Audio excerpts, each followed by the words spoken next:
Sir నమస్కారం sir. నమస్తే. Sir రీసెంట్‌గా జగన్మోహన్ రెడ్డి గారి కామెంట్స్ చూసినా, లేకుంటే మొన్న కేసీఆర్ గారు ప్రెస్ మీట్ పెట్టి చేసిన కామెంట్స్ చూసినా, వీళ్ళు బీజేపీ పైన యుద్ధం ప్రకటించినట్టు కనిపిస్తూ ఉంది సార్. డైరెక్ట్ ఒక స్టేట్మెంట్స్ ఇవ్వడం. బీజేపీని మేము ఎక్స్‌పోజ్ చేస్తామని చెప్పేసి కేసీఆర్ గారు మాట్లాడారు. బీజేపీ అవినీతికి పాల్పడిందన్నట్టుగా జగన్మోహన్ రెడ్డి గారు మాట్లాడారు. అంటే ఇంతకాలం బీజేపీ పట్ల ఎటువంటి కామెంట్స్ చేయని జగన్మోహన్ రెడ్డి గారు ఫస్ట్ టైమ్ చేయడం. అలాగే రీసెంట్ టైమ్‌లో బీజేపీ పట్ల సైలెంట్‌గా ఉన్న కేసీఆర్ గారు కూడా బీజేపీని విమర్శిస్తూ చేయడం అనేది చూస్తున్నాం. అంటే అటు ఏపీలో వైసీపీ గావచ్చు, తెలంగాణలో బీఆర్ఎస్ గావచ్చు, బీజేపీ పైన యుద్ధం ప్రకటించాయా అన్న అనుమానాలు వ్యక్తమవుతున్నాయి. సో దీన్ని ఏ విధంగా చూడాలంటారు సార్? ఇది లేకపోతూ గాంభీర్యం అన్నమాట. ఏదో వాళ్ళు లోపల కేంద్రం అన్నా మోదీ అన్నా అడలి చేస్తారు ఇద్దరును. ఒకటి జగన్మోహన్ రెడ్డి అవినీతిని గురించి మాట్లాడటమా, అందున బీజేపీ పార్టీ అవినీతి గురించి మాట్లాడటమా ఒకటి. రెండవది కేసీఆర్ కేంద్రం చుట్టూ తిరుగుతూ మోదీ కాలు పట్టుకొని లేదా అమిత్ షా కాలు పట్టుకొని నా కూతుర్ని విడిపించని బుర్రో, నేను ఏ విషయంలో జోక్యం చేసుకోను, నా కుటుంబం ఇలాగా భ్రష్టు పట్టేస్తే నేను చూడలేనని చెప్పేసి లెంపలు వేసుకున్నటువంటి కేసీఆర్ ఈరోజు కేవలం ప్రజల నుంచి ఓట్లు దండుకోవడం కోసం నేను బీజేపీ మీద యుద్ధం ప్రకటిస్తాను అనుకోవడం ఎంతవరకు సమంజసం? యుద్ధాన్ని ప్రకటిస్తాడా? జనం ఏమనుకుంటున్నారు? మీరు బీజేపీలో కలిసిపోతారు అనుకుంటున్నారు. జనం దృష్టిలో ఉన్నది ఏమిటంటే కేసీఆర్ బీజేపీలో కలిసిపోతాడు, కలవకపోయినట్టే మనగా లేదు, కలిసిపోతాడంటే పార్టీని మెచ్చేయడం కాదు, అయితే మా పొత్తులు కుదుర్చుకుంటాడు. కుదురు మాట. వాళ్ళు ఏమంటే అంటే నంది అంటే నంది, పంది అంటే పంది, దాన్ని పూర్తిగా తాళం వేసే దశలో కేసీఆర్ ఉన్నాడు.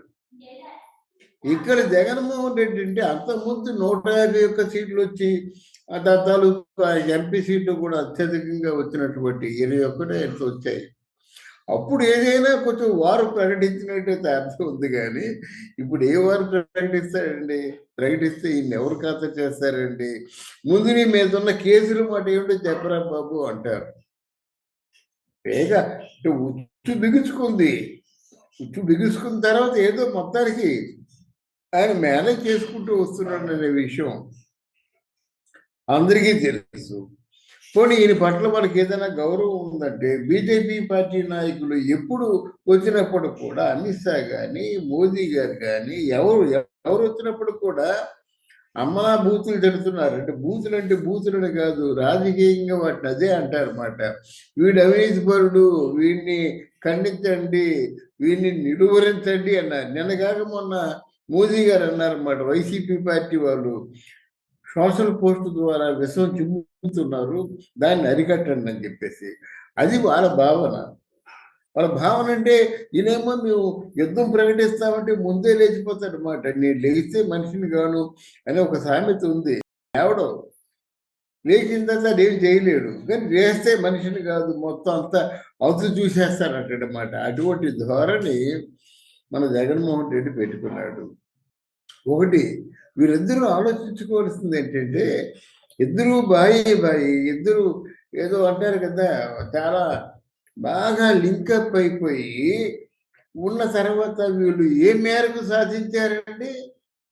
అక్కడ తెలంగాణని కేసీఆర్ కోల్పోయాడు, ఇక్కడ ఆంధ్రలో ముఖ్యమంత్రిగా ఉంటూ అమ్మన బూతులు తింటూ ఇక్కడున్న ముఖ్యమంత్రి పదవిని జగన్ కోల్పోయాడు. వీళ్ళ ఆలోచనలు దేనికైనా పనికొచ్చే ఆలోచనలా? కుట్రలు కుతంత్రాలు తప్ప వీళ్ళ ఆలోచనలు. కేసీఆర్ ఎందుకు ఆలోచిస్తున్నాడు? పక్క రాష్ట్రంలో ఉన్నవాడు ఒక తనకంటే తక్కువ వాడు, అసలు ఆలోచించలేని వాడు ఉన్నట్టయితే చిన్న గీత ముందు పెద్ద గీతగా మిగిలిపోతానన్న ఆలోచన కేసీఆర్ది. పక్కనే జగన్మోహన్ రెడ్డి ఉండబట్టే కదా కేసీఆర్ తెలంగాణ మేసని మెనవేస్తున్నాడు. ఇప్పుడు చంద్రబాబు నాయుడు ఉన్నాడు. మరి చంద్రబాబు నాయుడికి రేవంత్ రెడ్డి ఏమంటున్నాడు? ఆయన శిష్యరకంలో పెరిగాను, ఆయన క్రమశిక్షణలో పెరిగాను, ఆయన దగ్గర నేను ఆ సంచులు కూడా మూసానని చెప్పాడు మాట. అయితే ఎందుకంటే బికాజ్ ఆయన లెజెండరీ పర్సన్. ఆ పక్కన ఉండబట్టే కేసీఆర్ నప్పదు. దాని పక్కన ఎప్పుడో ఒక అనామకుడు, తెలుసుకువాడు, అసలు ఆలోచించలేని వాడు ఉండాలి. ఉంటే ఆ తాలూకు ప్రభ వెలుగుతుంది. ఇప్పుడు తెలంగాణలో ఉన్న చీఫ్ మినిస్టర్ల గురించి ఎవరు చెప్పుకోరు.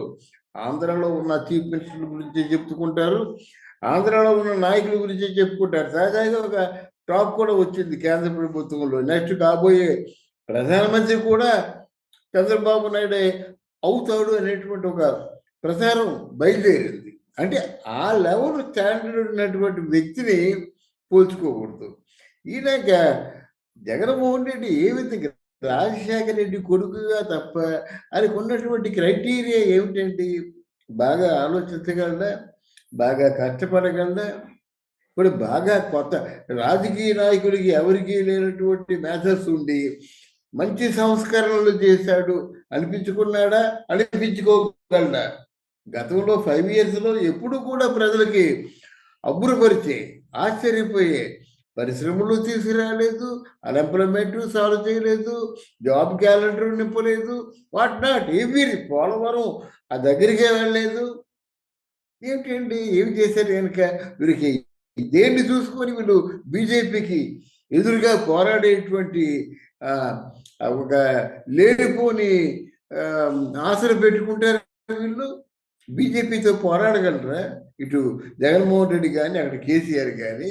ఎందుకు ఇది ఎలా ఉంటుందంటే ఏదో ఆరంభ సూరత్వం అన్నమాట. ఆరంభంలో మేము వీరులు సూర్యులు అని చెప్పుకొని తర్వాత చతికిల పడేటువంటి వ్యక్తులు వీళ్ళు. వీళ్ళ రాష్ట్రాన్ని వీళ్ళు కాపాడలేకపోయారు, వీళ్ళ హక్కులు వీళ్ళు కాపాడలేకపోయారు, వీళ్ళకి రావాల్సిన ఓటర్లు వీళ్ళు తెచ్చుకోలేకపోయారు.